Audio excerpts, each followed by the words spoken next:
On de Latte raconte. Christophe Ondelatte. Voici l'histoire du curé d'Uruf. Je suis sûr que c'est un nom qui vous dit quelque chose.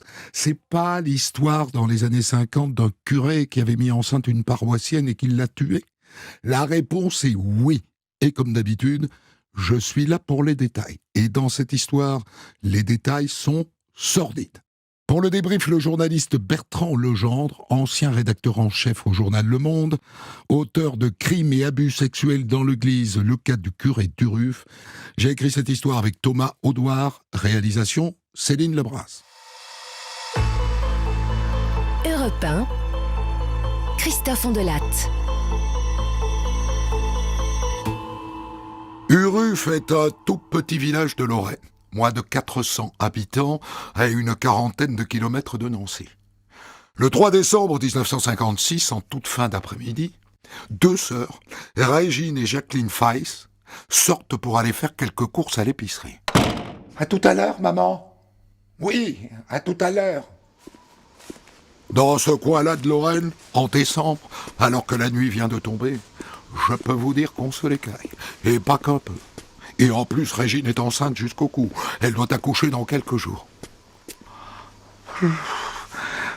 Dis, Régine, je pense que ça va être un peu long, les courses. Dans ton état, avec le froid qu'il fait. Tu crois pas que tu devrais en profiter pour aller te mettre au chaud chez mémé? En plus, je crois que ça lui fera plaisir de te voir. Ouais, d'accord, t'as raison. Et on se retrouve après pour rentrer ensemble. Hein, tu m'attends? Hein? Mais bien sûr que je t'attends. Jacqueline va faire ses courses, et quand elle sort, pas de Régine. Mais qu'est-ce qu'elle fait, enfin? À cette heure-ci, elle devrait être là. Bon, je vais rentrer toute seule. Elle m'avait dit qu'elle m'attendrait. Régine est déjà rentrée, voilà tout, enceinte, avec ce froid. Elle n'a pas voulu attendre. Mais quand Jacqueline arrive chez elle, pas de Régine. Mais enfin, je ne comprends pas. Quand elle est sortie de l'épicerie, elle n'était pas là. Non, et pourtant, elle m'avait demandé de l'attendre. Je l'ai attendue, mais elle n'est pas venue. Oh, elle doit accoucher dans 3 jours, si tout va bien. J'espère qu'il ne lui est rien arrivé. On devrait aller voir Christine. Peut-être qu'elle s'est arrêtée chez elle.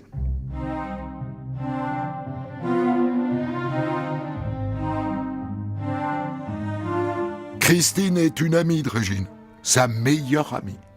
Mais elle ne l'a pas vue de la journée. En revanche, elle a une idée, une drôle d'idée de bigote. Vous croyez pas qu'on devrait prévenir le curé, la pété noyée? Il pourra nous aider à la chercher, qu'est-ce que vous en pensez? Le curé? Oui, tu as raison, pourquoi pas? Je sais que ce soir, il dîne chez son frère à Applemont. Je vais le prévenir. Le curé arrive aussitôt au volant de sa 4 chevaux. Et habitué d'être l'un des hommes clés du village, il prend les choses en main. Bon, Christine, tu viens avec moi. Et toi aussi, Paul. Et tu viens aussi, Maurice. Et les voilà donc partis tous les 4 à bord de la 4 chevaux du curé. À la lumière des phares, ils commencent par parcourir les rues du village. Pas de Régine. Alors ils s'éloignent un peu et les voilà maintenant sur les petites routes de campagne. Oh, vous regardez le fossé de droite et vous le fossé de gauche, d'accord? Mais quand minuit sonne au clocher du village, ils n'ont toujours pas retrouvé Régine. Alors le curé décide d'aller voir les gendarmes. C'est très inquiétant. Je crains le pire. J'espère que les vrais coupables seront punis et pas l'innocent. Mais qu'est-ce qu'il raconte, le curton? Les vrais coupables, les innocents. Mais qu'est-ce qu'il veut dire? Au cours de votre enquête, vous entendrez parler d'un jeune homme de Réon. Mais ne cherchez pas de ce côté-là. Pas plus qu'à Uruf, d'ailleurs. Vous perdriez votre temps. Je comprends pas, monsieur le curé. Vous avez l'air de savoir des choses. Je ne peux pas vous en dire plus. Je suis lié par le secret de la confession, vous comprenez?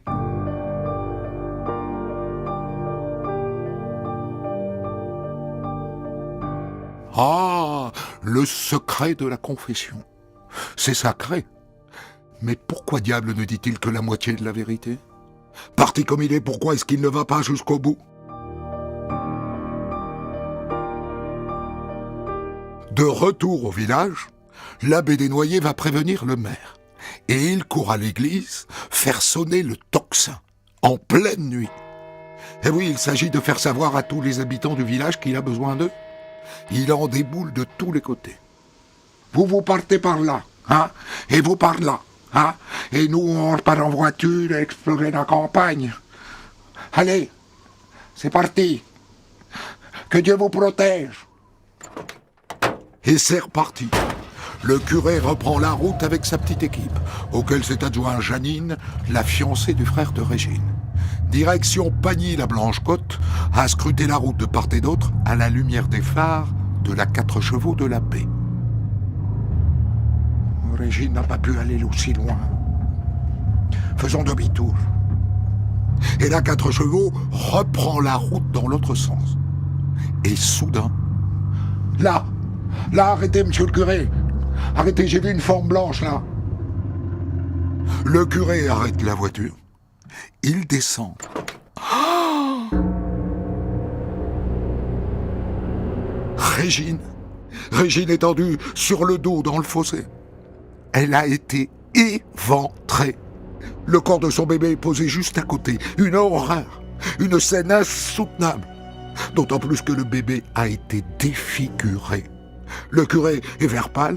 Il court ramasser le manteau de Régine et il en couvre le corps de l'enfant. Et il tombe à genoux.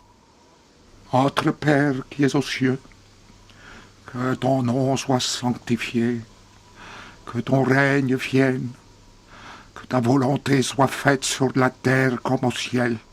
Et dès qu'il a fini, le curé court jusqu'à sa voiture, il prend un blouson et une vieille soutane, et il en couvre les 2 cadavres. Il ne faut pas le laisser comme ça. C'est trop vilain. Bien. Toi, Christine, et toi, Maurice, vous restez là. Nous, on va chercher les gendarmes.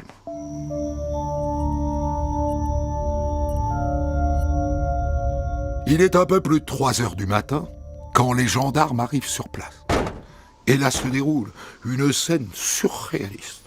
Le curé, qui les a accompagnés jusque-là, se jette à genoux et il se met à chanter le De Profundis, la prière des morts.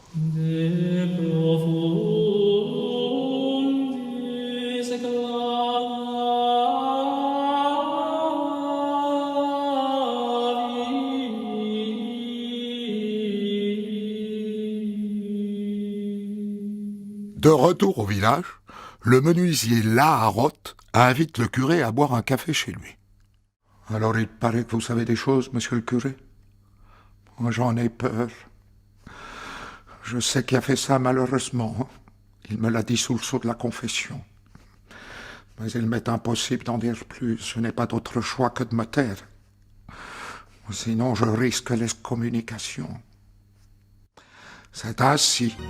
Et évidemment, dès l'aube, la nouvelle court le village. Le curé Desnoyers sait qui a commis cette horreur, mais il ne peut pas le dire. Et les gendarmes y reviennent, forcément. En fin de matinée, ils viennent toquer au presbytère. Pour s'entendre répéter par le curé que non, il ne dira rien.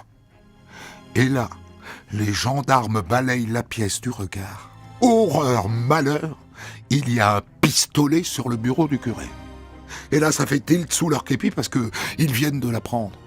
Avant d'être éventrée, Régine a été tuée par balle. D'un coup, dans le dos, on a retrouvé une douille près du cadavre. Et si c'était lui, l'assassin, ce brave curé qui vient de déployer tant d'énergie pour retrouver le cadavre de Régine?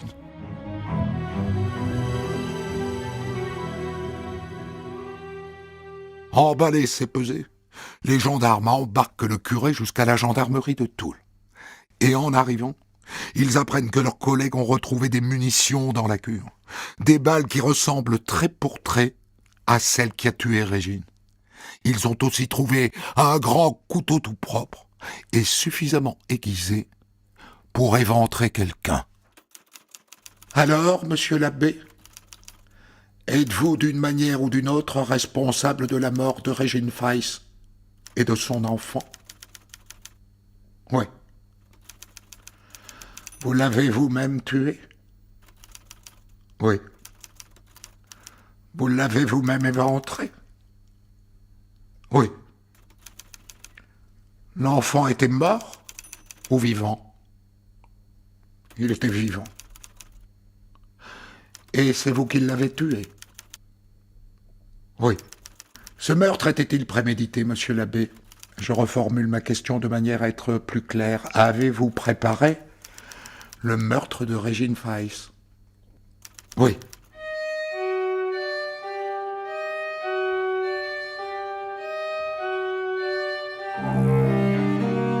Incroyable.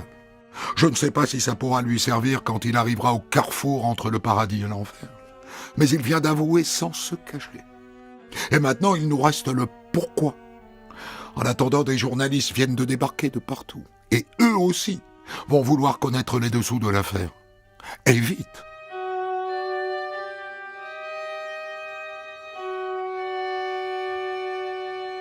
Entre-temps, le cadavre de Régine et le tout petit cadavre du bébé viennent d'être autopsiés. Accrochez-vous, c'est une abomination. Nous avons donc un coup de feu, qui est aux prémices du crime. Mais tout porte à penser que lorsque l'assassin éventre la jeune Régine, elle respire encore. Vous voulez dire qu'il l'a éventrée vivante, docteur? En quelque sorte, oui. Mourante, mais encore vivante. Et l'enfant, docteur? C'était une petite fille. Il l'a sortie immédiatement des entrailles de sa mère et il l'a tuée à son tour à coups de couteau. On est très loin des saintes évangiles. Quant au pourquoi, vous l'imaginez sans doute, n'est-ce pas? À la lumière de ce que vous savez des curés. Faites ce que je dis, mais pas ce que je fais. Le père du bébé, c'était lui, le curé. Régine était sa maîtresse. Et il l'a tuée parce qu'elle voulait garder le bébé et accoucher au village. Sur la base des aveux du curé et de la reconstitution organisée sur place par le juge, voilà à peu près comment les choses se seraient passées. La veille, le curé est passé boire le café chez les parents de Régine. Et discrètement, il lui a donné rendez-vous pour le lendemain soir. Retrouvons-nous à 6 heures, près du calvaire. Nous devrons faire le point, ma petite Régine. D'accord. J'y serai. Le lendemain, à l'heure dite, le curé arrive au rendez-vous avec sa 4 chevaux. Monte, Régine, monte, vite. L'abbé emmène Régine jusqu'à un petit bois. Il coupe le moteur et il se tourne vers elle. As-tu réfléchi, mon enfant? Tu n'aurais pas dû garder cet enfant, mais maintenant qu'il est sur le point de naître, tu ne peux pas accoucher au village. Tu dois faire comme je te l'ai dit. Tu dois mettre l'enfant au monde loin d'ici et l'abandonner. Je le ferai pas. Enfin, tout le monde se demandera qui est le père, ma petite Régine. Je cours un grave danger. Vous ne courez aucun danger. J'ai dit à mes parents que le père était un garçon de passage. Ils y ont cru. Tout le monde le croira. Mais non, tout le monde ne le croira pas.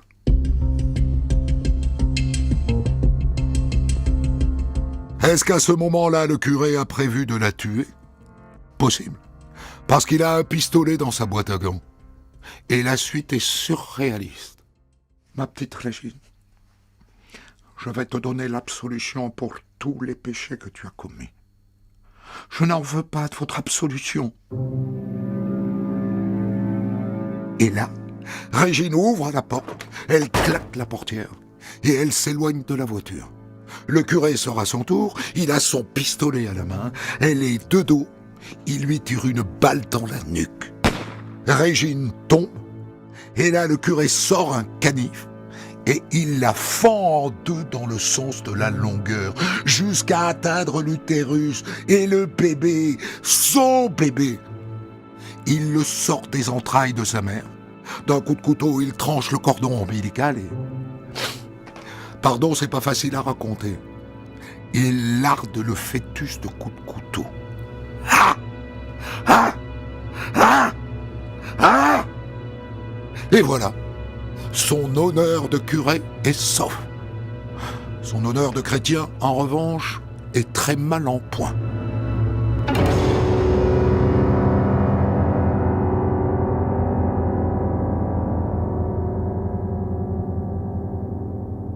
Voilà donc le crime tel que l'abbé Desnoyers l'a avoué aux gendarmes.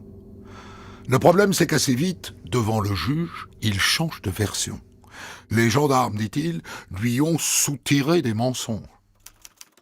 Ça n'est absolument pas pour la tuer que je l'ai fait venir au rendez-vous.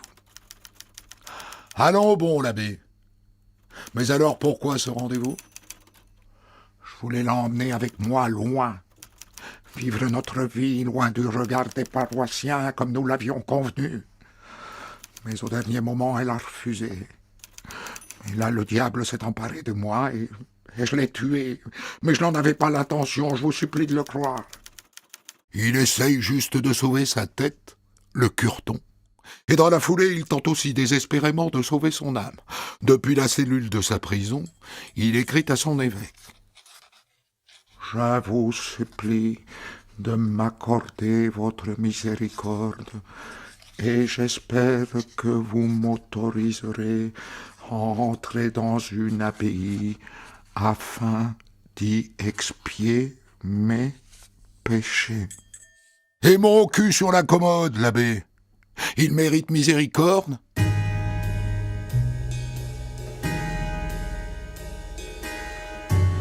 Dois-je vous dire que la presse se passionne pour cette histoire?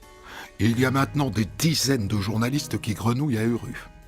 Et ils font le tour des maisons, avides de confidences des uns et des autres. Savez-vous comment l'abbé et Régine se sont rencontrés? On m'a parlé de cours de théâtre. Effectivement, oui, l'abbé donnait des cours de théâtre. Et d'après ce que j'ai entendu dire, la pauvre Régine n'était pas la première. À ma connaissance, il y a eu une autre fille. Vous ne voulez pas me dire qui?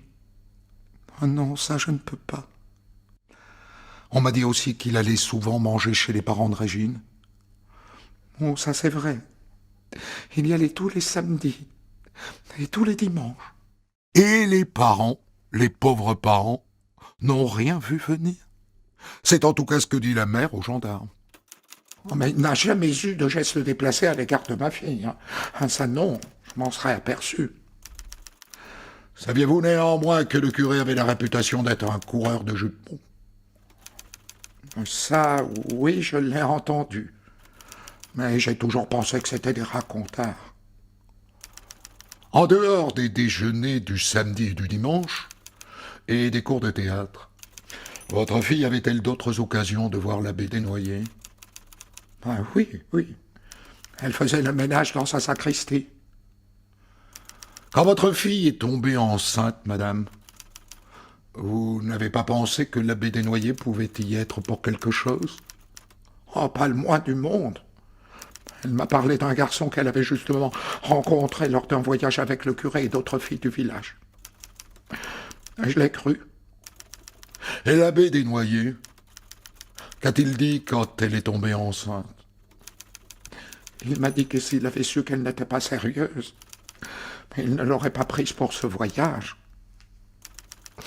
Il nous a bien bernés. C'est le diable, cet homme.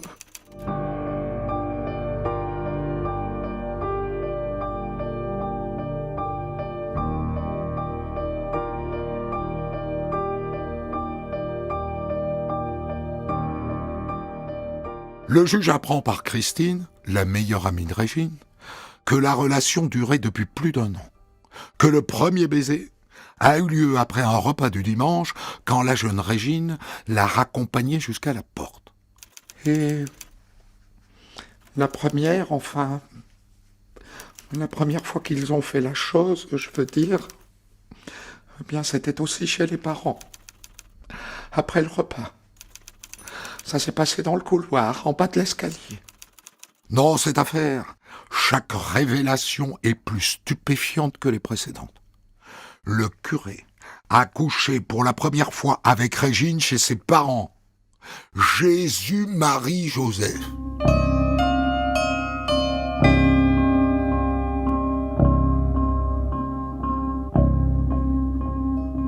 Au fil de l'enquête, il s'avère que le curé était un queutard phénoménal.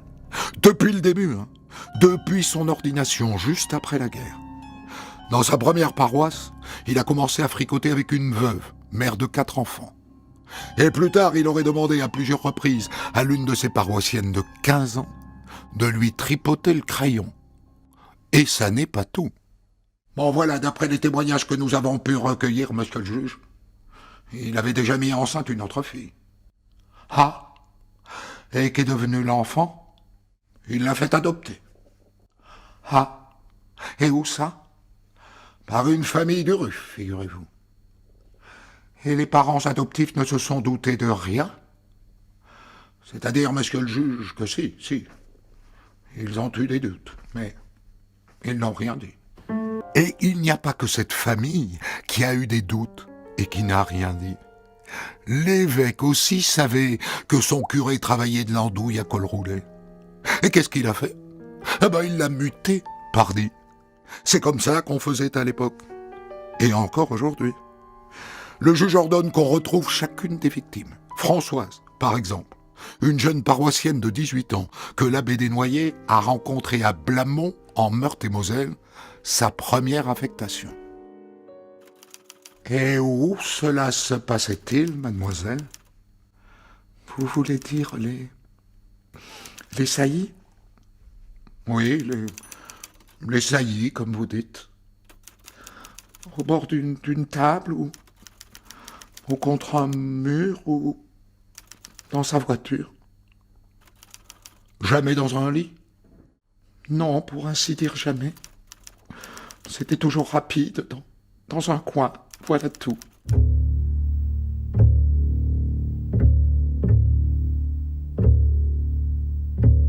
Pas d'amour, pas de tendresse. Le curé s'est toujours contenté de dégorger le poireau et puis s'en va. Comme une bête, comme un taureau ou comme un âne. On apprend aussi qu'il avait une autre maîtresse à Uruf, Louise, qui était sa lingère dans un poste précédent. Elle était veuve, elle avait 4 enfants, et d'après ce qu'elle raconte aux gendarmes, il en a bien profité. Non seulement il me faisait la chose, aussi souvent qu'il en avait envie, mais en plus il m'a demandé de lui prêter toutes mes économies, 150 000 francs.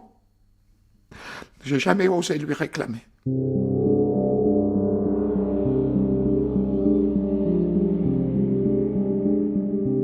Il est aussi voleur, la cerise sur le gâteau. Et c'est toujours pas fini. À Uruf, il a aussi passé la main sous la jupe d'Irène, 16 ans, et tenté plusieurs fois d'embrasser Francine, 17 ans, et demandé plusieurs fois à Élisabeth, 15 ans, de lui polir le chinois. L'abbé Desnoyers était un prédateur. Voilà ce que révèle l'enquête. Et on apprend d'ailleurs que Christine, la meilleure amie de Régine, elle aussi est passée à la casserole. Vous vous souvenez que c'est elle qui, quand Régine a disparu, a suggéré qu'on appelle le curé? On a pris ça pour une bigoterie. Mais elle savait très bien ce qu'elle faisait. Et quel âge aviez-vous, mademoiselle, quand ça s'est passé? 15 ans et demi. Et il vous a mise enceinte, c'est cela? Oui, c'était en décembre 53. Et vos relations ont continué après? Non, dès qu'il a su que j'étais enceinte, on ne s'est plus revus. Et qu'avez-vous dit à votre famille? Que j'avais été violée par un homme en rentrant du travail. Et où avez-vous accouché? Oh, très loin d'ici, dans le sud de la France, dans la Drôme. Et l'enfant? Qu'est-il advenu de l'enfant? Il m'a forcé à l'abandonner. L'abbé Desnoyers l'a placé ici, dans une famille de Ruffe. Et qu'a-t-il dit à cette famille? Que c'était un enfant d'un soldat qui était parti pour l'Indochine et que sa mère pouvait pas le garder.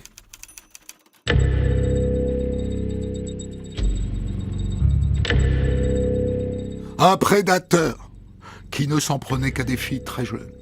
Il n'est pas pédophile au sens strict du terme. Toutes les filles qu'il a violées et engrossées étaient pubères.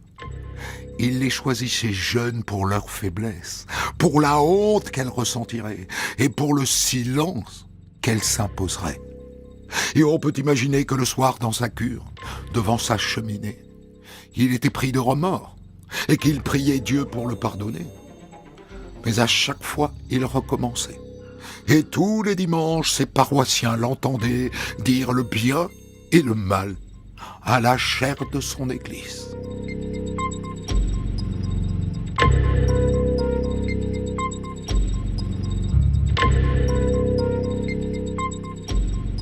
Le procès de Guy Desnoyers, ex-curé d'Urrufe, s'ouvre le 24 janvier 1958 devant la cour d'assises de Nancy. 50 journalistes sont assis sur le banc de la presse. Mesdames et messieurs, étant entendu que la victime était mineure au moment des faits, nous avons pris la décision que le procès aura lieu à huis clos. Seuls peuvent demeurer dans la salle les journalistes régulièrement accrédités. Les autres, je vous invite à quitter la salle. Sage décision, parce que beaucoup étaient venus pour s'empiffrer d'horreur.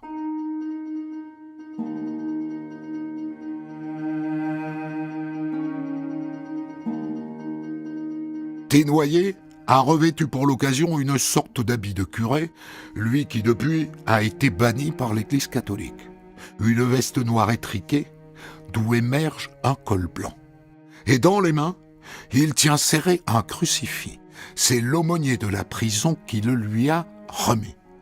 Et d'entrée, le moins que l'on puisse dire, c'est que le président ne le secoue pas comme un prunier. Il est très prévenant, un peu mielleux même. Mais pourquoi n'avez-vous pas envisagé de partir avec la jeune Régine? Parce que je suis prêtre. Vous auriez pu en parler à votre hiérarchie et leur livrer des aveux complets. Oh, je n'aurais pas pu. J'éprouvais une sorte de crainte contre laquelle je ne pouvais rien. Quand vous achetez votre pistolet, songez-vous déjà à tuer Régine? Non. Pourquoi avez-vous proposé à Régine de lui donner l'absolution avant de la tuer? Je ne sais pas. J'avais probablement l'idée de la supprimer à ce moment-là, mais je ne m'en souviens pas. J'ai perdu la tête, je ne peux pas l'expliquer. À un moment, la mère de Régine, Augusta Feiss, vient à la barre. Il la regarde. Je regrette sincèrement ce que j'ai fait. Il est bien temps. Croyez-moi que depuis 14 mois, je n'ai pas passé un seul jour sans prier pour vous. Et combien j'en passe, moi? Hein? Et combien j'en passerai de jours?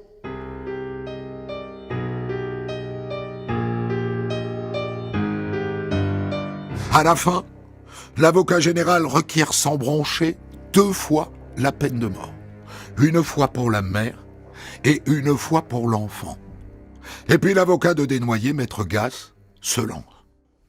Je ne vous demande pas le pardon. Je vous demande la justice. Car Desnoyers a mérité en toute équité les circonstances atténuantes. Sachez, par exemple, que depuis le drame, aucun membre de sa famille ne lui a donné signe de vie. Songez aussi que l'on a mis cet enfant à 13 ans au séminaire, loin de la vraie vie qu'il n'a jamais connue. Sa vie est finie, de toute façon. Il finira sa vie, si vous le permettez, en instituant une nouvelle catégorie de prêtres. Le prêtre forçat qui n'a plus qu'à se dévouer pour les autres. Alors, je vous exhorte à ne pas décider l'irréparable et à respecter la vie, parce que la vie vient de Dieu.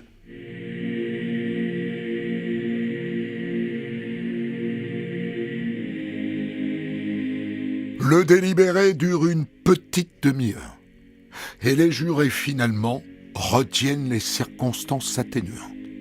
Guy Desnoyers n'est pas condamné à mort, mais aux travaux forcés à perpétuité. Peine qui sera commuée ensuite en réclusion criminelle à perpétuité.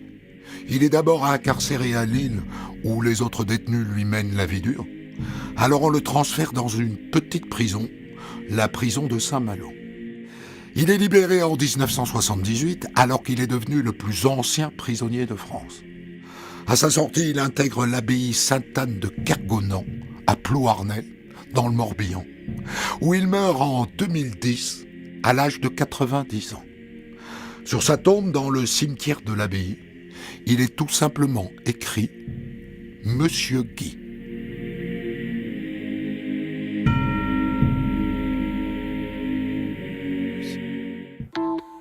Pour commenter son histoire du jour, Christophe Ondelat reçoit un invité, acteur direct de son récit.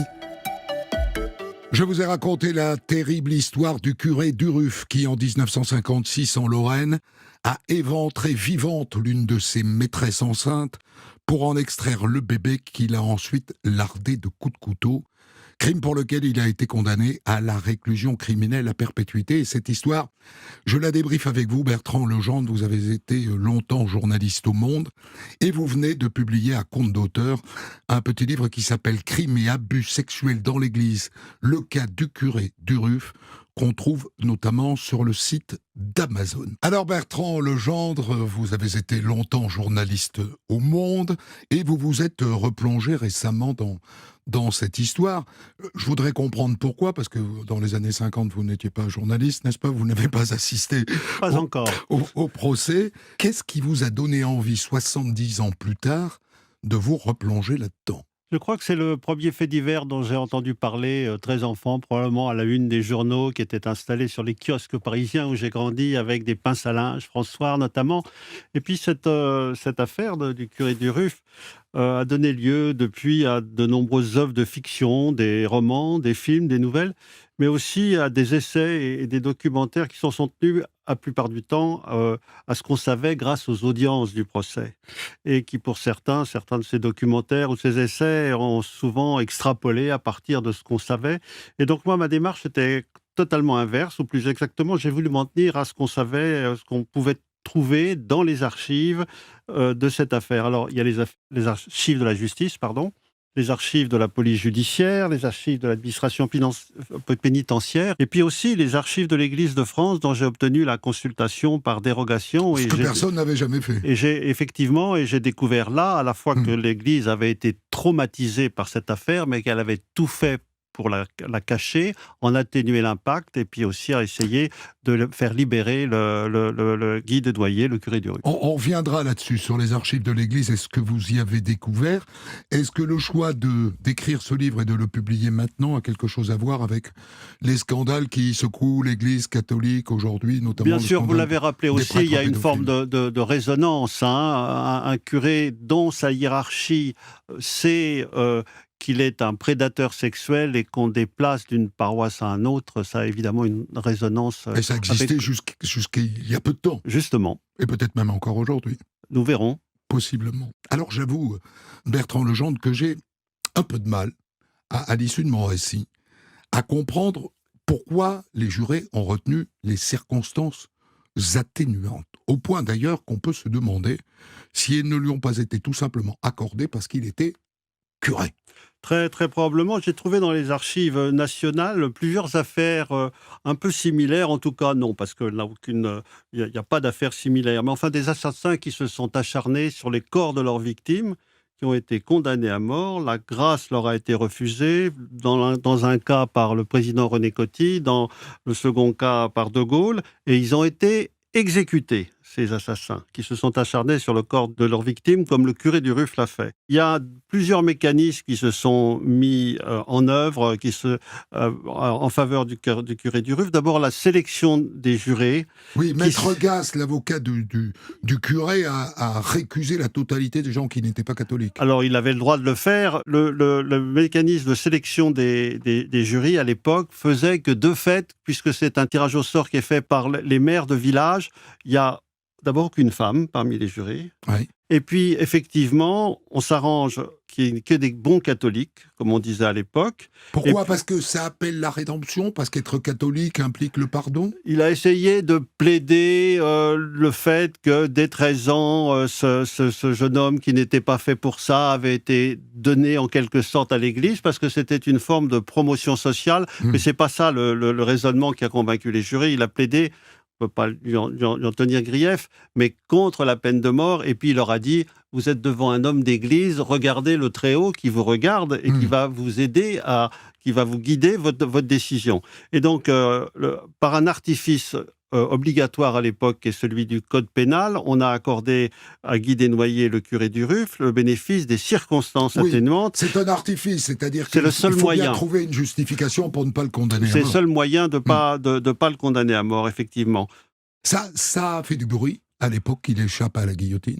Oui, pas mal. Je pense à certains articles du Canard enchaîné qui ont pas mal ricané. Et puis alors, il y a une autre dimension qui est la dimension, j'allais dire, satanique. C'est-à-dire, un certain nombre de journalistes, dès l'époque, ont expliqué que le curé du Ruf, en lardant de coups de couteau le visage du bébé, d'abord, il l'a fait parce qu'il ne voulait pas qu'on lui attribue la paternité. Et certains journalistes sont allés plus loin et ont expliqué qu'il avait tracé avec son canif une croix sur le front de la victime. C'est vrai ? C'est-à-dire, non, ce n'est pas vrai. J'ai vu les photos de l'autopsie. Ça donnait une dimension absolument compréhensible et en même temps incompréhensible. C'est une œuvre satanique. On ne pouvait pas imaginer qu'un homme, a fortiori un prêtre, se livre à ce genre de carnage. Est-ce qu'il l'a baptisé, comme on a pu le dire, dans certaines fictions ? Très probablement, plus exactement, il l'a ondoyé. Ondoyé, c'est un sacrement qui se passe en général dans l'église d'autrefois, juste avant le baptême proprement dit.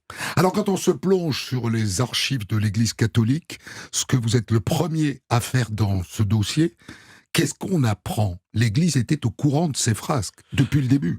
D'abord, il avait mis une première paroissienne enceinte qu'il avait emmenée accoucher loin du Ruf, à Montélimar, dans la Drôme. Et donc, l'évêque de l'époque, l'évêque de Toul et Nancy, l'avait sermonné. Et donc, au lieu de l'écarter de la cure du Ruf, il l'avait maintenu en poste. Et s'il l'avait écarté, évidemment, le curé du Ruf n'aurait pas été libre de ses mouvements 2 mois après. Mais jusqu'où est allée la pression de l'Église sur le système judiciaire et médiatique d'ailleurs ? Alors, il y a d'abord l'affaire du procès qui a un immense retentissement. Il faut le dire quand même, je n'ai peut-être pas assez appuyé là-dessus, qui ne dure qu'une seule journée. 10 heures exactement, une journée et demie, mais effectivement, elle était prévue pour 24 heures.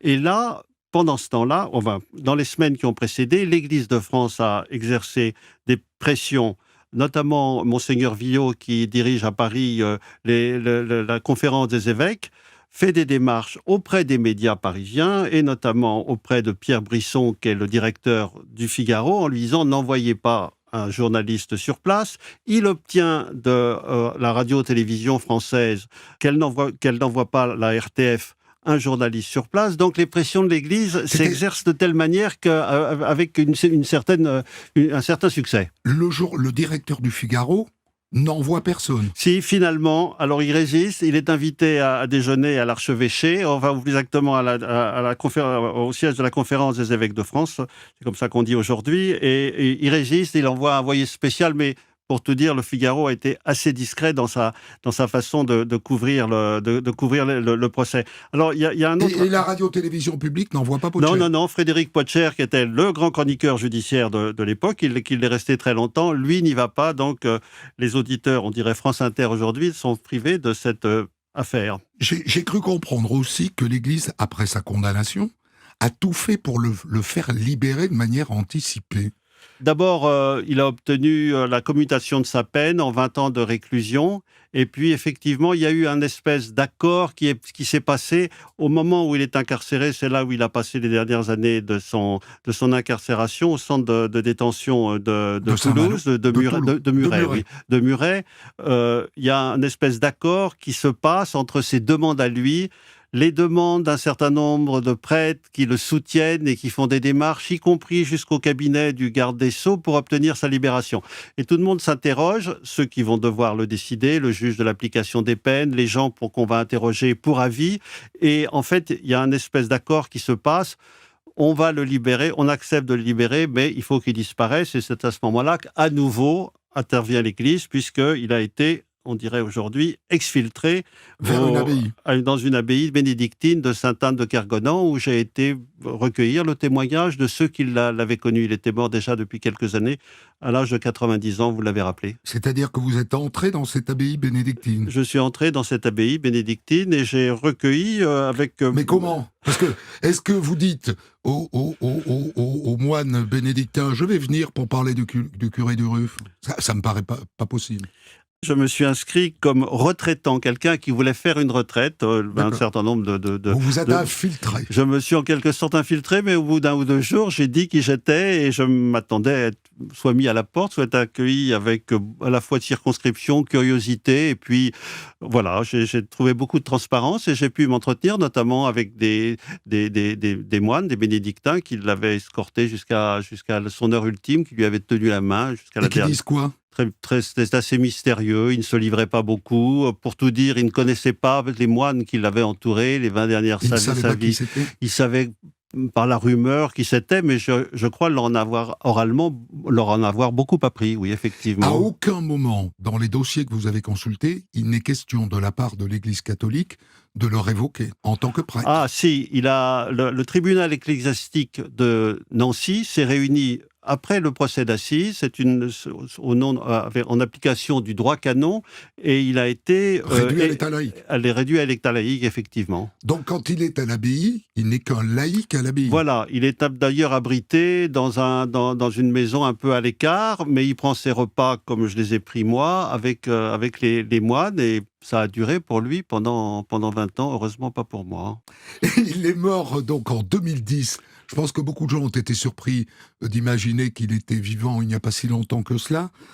Est-ce qu'on a cherché à le rencontrer ces dernières décennies? Est-ce que des journalistes, à votre connaissance, ont tenté de le retrouver? Oui, ça s'est passé une ou deux fois pour un journal qui s'appelle Le Meilleur, qui n'existe plus aujourd'hui, un journal qui retraçait un certain nombre d'affaires judiciaires ou de crimes relatés abondamment par la presse, mais très peu. Au tout début de son admission dans cette abbaye, il craignait beaucoup les paparazzi. Et il y a d'ailleurs un article de Paris Match qui l'a beaucoup traumatisé. Et il s'est, à ce moment-là, beaucoup méfié et caché. Ils ne l'ont pas paparazé, Paris Match. Si, il y a des photos il y a une photo de lui, il a 70 ans, il est un peu méconnaissable, il a les cheveux blancs, une moustache, et la journaliste qui l'a retrouvé le fait un peu parler, il exprime beaucoup de remords, et quelque chose d'assez curieux, il dit aussi, vous savez, si on avait été dans une période préconciliaire, c'est-à-dire avant le concile de Vatican II, peut-être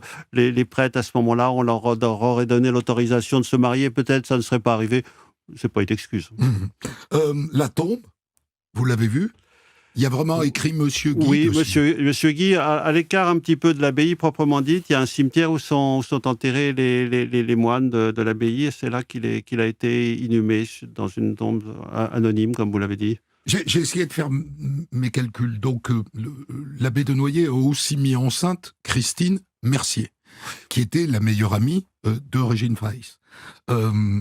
Elle a eu une petite fille, je crois, qui a été adoptée à Uruf par une autre famille. Non, elle a été adoptée dans la Drôme, c'est là où elle a accouché, ou dans l'Ain à proprement parler.